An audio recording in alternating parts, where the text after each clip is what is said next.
नमस्कार, मी डॉक्टर पल्लवी सूर्यवंशी आणि आजच्या व्हिडिओमध्ये मी तुम्हाला अशा 5 मिस्टेक्स सांगणार आहेत ज्या तुम्ही केल्यामुळे तुम्हाला लाईफस्टाईल डिसऑर्डर्स होतात किंवा जे काही डिसीज आहेत ते क्रोनिकली राहतात, म्हणजेच त्याला लॉंग टर्म तुम्हाला मेडिसिन्स घेतच राहावे लागतात. पहिली मिस्टेक म्हणजेच ब्रेकफास्ट स्किप करणं. फास्टिंग विंडो वाढवण्याच्या नादात आपण ब्रेकफास्ट स्किप करतो आणि त्यामुळे सुद्धा डायजेशन जे आहे ते लो व्हायला लागतं, डायजेस्टिव्ह फायर वीक व्हायला लागतो आणि त्यामुळे पुढे जाऊन अनेक हेल्थ इश्यूज डेव्हलप व्हायला लागतात. त्यामुळे ब्रेकफास्ट हा व्यवस्थित प्रॉपर करणं हे प्रॉपर डायजेशनसाठी आणि ओव्हरऑल हेल्थसाठी खूप महत्त्वाचं आहे. दुसरी मिस्टेक जी आहे ते म्हणजेच लेट नाईट जागं राहणं. रात्री 10 नंतर लिव्हर डिटॉक्स व्हायला स्टार्ट होतं. इतरही आपली बॉडी जी आहे ती रिसेट व्हायला लागते, हॉर्मोन्स रिसेट व्हायला लागतात.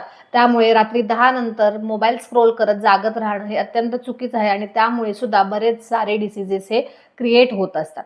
तिसरी मिस्टेक जी करतो ती म्हणजेच माइंडलेस इटिंग. आपण पुन्हा एकदा मोबाईल बघत किंवा टीव्ही बघत जेवण करतो, त्यामुळे आपण काय खातोय, किती खातोय ह्याचं काहीही आपल्याला लक्ष नसतं आणि त्यामुळे जे काही खातोय त्यातले सुद्धा आपल्याला पोषण मिळत नाही. या उलट जर का आपण लक्ष देऊन अन्नाकडे लक्ष देऊन व्यवस्थित जेवलो तर ते जे अन्न आहे त्याच्यातूनच आपल्याला पाहिजे ते न्यूट्रिएंट्स मिळतात आणि इवन मेडिसिन म्हणून सुद्धा हे आपलं अन्नच काम करताना दिसतं. त्यामुळे माइंडलेस इटिंग न करता माइंडफुल इटिंग करणं हे सुद्धा हेल्थच्या दृष्टीने खूप महत्त्वाचं आहे. चौथी मिस्टेक म्हणजे सेडेंटरी लाईफस्टाईल.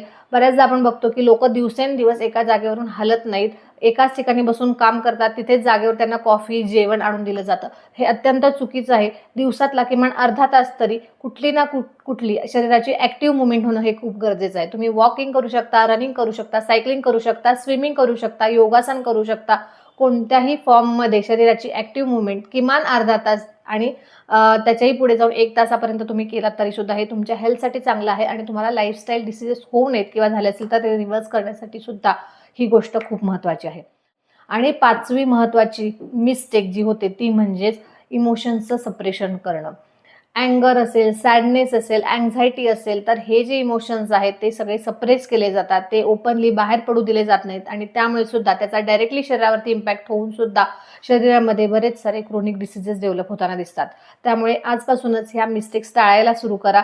अवेअरनेस इज की टू प्रिव्हेंट द मिस्टेक्स. त्यामुळे आता तुम्हाला कळलंय तर तुम्ही ह्या मिस्टेक्स बंद करू शकता. आजच्याच बंद करा म्हणजे आणि कमेंट करून लिहा की नो मोर मिस्टेक्स आणि तुमच्या अशा एखाद्या फ्रेंडला टॅग करा ज्याला हा व्हिडिओ पोहोचणं खूप गरजेचं आहे आणि तो त्याच्या लाईफमध्ये ह्या खूप साऱ्या मिस्टेक्स करत आहे. व्हिडिओ आवडला असेल तर नक्की लाईक करा, शेअर करा आणि चॅनलला सबस्क्राईब करा. धन्यवाद.